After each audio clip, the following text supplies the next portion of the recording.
ଏବେ ଆଜି Kalinga IAS academy ତରଫରୁ ଯେଉଁ ପ୍ରତିଭାବାନ ବିଦ୍ୟାର୍ଥୀମାନେ ଆଜି ଓଏସ୍ ଗୋଟେ କୃତ କାର୍ଯ୍ୟ ହେଇଛି ସେମାନଙ୍କୁ ଆପଣ ସମ୍ବର୍ଦ୍ଧିତ କରିଥିଲେ, କ'ଣ ଲକ୍ଷ୍ୟ ରହିଥିଲା ଏବଂ କ'ଣ କାରଣ ଥିଲା? ଆମର ଲକ୍ଷ୍ୟ ଥିଲା ଯେ ଯେଉଁ କଳିଙ୍ଗ ଆଇଏଏସ୍ର ଯେଉଁ ଫାଉଣ୍ଡେସନ୍ ଆମେ କରିଥିଲେ ତାର ଏମ୍ ଥିଲା ଯେ କନେକ୍ଟ ଦ ଅନକନେକ୍ଟେଡ୍, ଯେଉଁମାନେ ରୁରାଲ୍ ଏରିଆରୁ ତ ସେମାନେ ମାନେ ମାନେ ଚାରିକାନ୍ଥ ଭିତରେ ରହିଯାଉଛନ୍ତି ଆଉ ସହରରେ ଆସିକି ମାନେ ପ୍ରିପେୟାର କରିବା ପାଇଁ ସେମାନଙ୍କ ପାଖରେ ଅପରଚ୍ୟୁନିଟି ନାହିଁ। ସେମାନଙ୍କର ଏମିତି ଗୋଟେ ଅପରଚ୍ୟୁନିଟି ଦିଆଯିବ, ସେମାନଙ୍କର ଡ୍ରିମ୍ କେମିତି ଫୁଲଫିଲ୍ କରାଯିବ। ତ ସେଇ ଲକ୍ଷ୍ୟରେ ଆମେ କଳିଙ୍ଗ ଷ୍ଟାର୍ଟ କରିଛୁ। ବହୁତ ପିଲା 683 ଜଣ ଆମ ହିଁ ଇନଷ୍ଟିଚ୍ୟୁଟ୍ରୁ ପାଇଛନ୍ତି।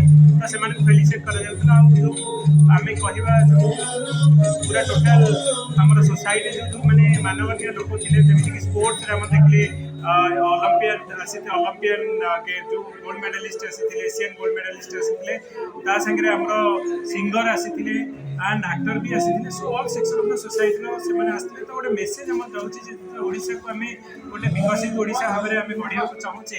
ଏ ସମସ୍ତଙ୍କର ରୋଲ୍ ଅଛି Alam with the civil servant. ସେମାନଙ୍କ ଭିତରେ ଗୋଟେ ଇଣ୍ଟରାକ୍ସନ୍ ରହିବ, ସେମାନଙ୍କ ଭିତରେ ଗୋଟେ ସମନ୍ୱୟ ରହିବ ଆମର ସୋସାଇଟିକୁ ଆଗକୁ ନେବା ପାଇଁ। ତ ସେଇ ଉଦ୍ଦେଶ୍ୟରେ ଆମେ କଳିଙ୍ଗ ଆଇଏଏସ୍ର ଏ ଯେଉଁ କର୍ମଯୋଗୀ କନକ୍ଲେଭ୍ ସେଇଟା କର୍ମଯୋଗୀ ହିସାବରେ ସେମାନଙ୍କର କର୍ମ ହିଁ ଆମ ଓଡ଼ିଶାକୁ ଆଗକୁ ନେବ, ତାକୁ ହିଁ ଭାବି ଆମେ ଏଇ କନକ୍ଲେଭ୍ ଆଜି ସାର୍ ଆପଣ ଜଣେ ମେଣ୍ଟର ହିସାବରେ ଆପଣ କ'ଣ ଗୋଟେ ଟିପ୍ସ ଦେବେ ଯେ ଯେଉଁମାନେ ଓଏସ୍ ହଉ କି ଆଇଏଏସ୍ ବି ପ୍ରିପେୟାର ହେଉଛନ୍ତି, କ'ଣ ସାର୍ ମାନେ ଏକାଗ୍ରତା ସହିତ କ'ଣ ଆବଶ୍ୟକତା ରହିଛି? ତ ନିହାତି ଭାବରେ ଯେଉଁମାନେ ଆଇଏଏସ୍ ଅର୍ ଓଏସ୍ ହେଉଛନ୍ତି, ଆମେ ତ କହିବା ସେମାନଙ୍କର ସଫଳତାର ମାନେ ଆମେ ଦେଖୁଛେ ଆଜି ସେଲିବ୍ରେସନ୍ କରୁଛେ, ସେମାନଙ୍କର ସଂଘର୍ଷ ଆମେ ଦେଖିଛୁ। କାରଣ ଆ ପଛରେ ବହୁତ ସଂଘର୍ଷ କରିବାକୁ ପଡ଼ୁଛି, ଆ ପଛରେ ବହୁତ ପରିଶ୍ରମ କରିବାକୁ ପଡ଼ୁଛି। ଗୋଟେ ପିଲା ଯିଏ ଆଇଏଏସ୍ କି ଓଏସ୍ ହେଉଛି, ମୁଁ କହିବି ଯେ ତାର ପୁରା ଶ୍ରେୟ ସେ ପିଲାକୁ ଦେଉଛି। 95% ଏଫର୍ଟ ଗୋଟେ ପିଲାର ରହୁଛି। କେଉଁ ବି ଆମେ ଦେଖୁଛେ କୋଚିଂ ସେଣ୍ଟର ଏସବୁର ଓନ୍ଲି ଆମର 5% ରହିଛି। ଆଉ କଳିଙ୍ଗ ସେଇ ମେନ୍ ଥେମ୍ ହେଉଛି ସେଇଠି, ଯେଉଁଠିକି ଆମର ମାନେ ବଜାରରେ ଯେଉଁଠି ଲକ୍ଷେ ଟଙ୍କା ନେଉଛନ୍ତି, ଆମେ 10,000 ଟଙ୍କାରେ ପୁରା ଟୋଟାଲ ବର୍ଷ ଗୋଟେ ପିଲାକୁ ପୁରା ମୂଳରୁ ପ୍ରିଲିମ୍ ମେନ୍ ଇଣ୍ଟରଭ୍ୟୁ ସବୁ ପଢ଼େଇକି ସେମାନଙ୍କୁ ଟେଷ୍ଟ ସିରିଜ୍ କରେଇକି ସବୁ ଦିଗରୁ ଆମେ ତାଙ୍କୁ ଇକ୍ୱିପ୍ କରୁଛୁ। ଆଉ ଯେଉଁମାନଙ୍କ ପାଖରେ ସ୍ୱପ୍ନ ଅଛି, ସ୍ୱପ୍ନକୁ ସାକାର କରିବା ପାଇଁ ତାଙ୍କ ପାଖରେ ଯେଉଁ ସମ୍ବଳ ନାହିଁ, ତ ସେମାନଙ୍କର ସ୍ୱପ୍ନକୁ ଗୋଟେ ଡେଣା ଦେବା ପାଇଁ କଳିଙ୍ଗ ସବୁବେଳେ ଆଗେଇ ଆସି ସେମାନଙ୍କ ସ୍ୱପ୍ନକୁ ପୂରଣ କରୁଛି। Thank you sir. Odisha civil services examination 2022ରେ ର୍ୟାଙ୍କ 1-3 ଆଚିଭ୍ କରିଛି। ମ୍ୟାଡ଼ାମ୍ କେତେ ଟଫ୍ ରହିଥିଲା ଆପଣଙ୍କ ପାଇଁ ଓଏସ୍ ପାଇବା, ଆଉ କ'ଣ ସବୁ ରାଡ଼ିକାଲ୍ ଡିସିସନ୍ ନେବାକୁ ପଡ଼ିଥିଲା?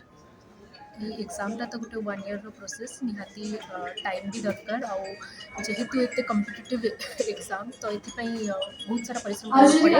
ଯେହେତୁ ମୁଁ ଏମ୍ଏରେ ଗୋଟେ କୋର୍ସରେ ଏନରୋଲ୍ ଥିଲି, ତା ଭିତରେ ଗୋଟେ ଟାଇମ୍ ବାହାର କରି ଦିନକୁ 6-7 ଘଣ୍ଟା ବାହାର କରିବା ଏକ୍ସକ୍ଲୁସିଭଲି ସିଭିଲ୍ ସର୍ଭିସେସ୍ ପାଇଁ it was very tough.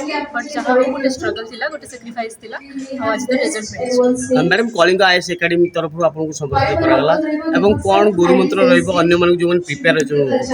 First of all, I would express my gratitude towards Kalinga IAS and the entire team कि सर गोटे बहुत भल अपॉर्चुनिटी एटा हम कलिंग सहित माने भेटिबा पई भी चांस पाइलु। और सर को बहुत अवदान रही कंट्रीब्यूशन रही हम मानकर सक्सेस रे।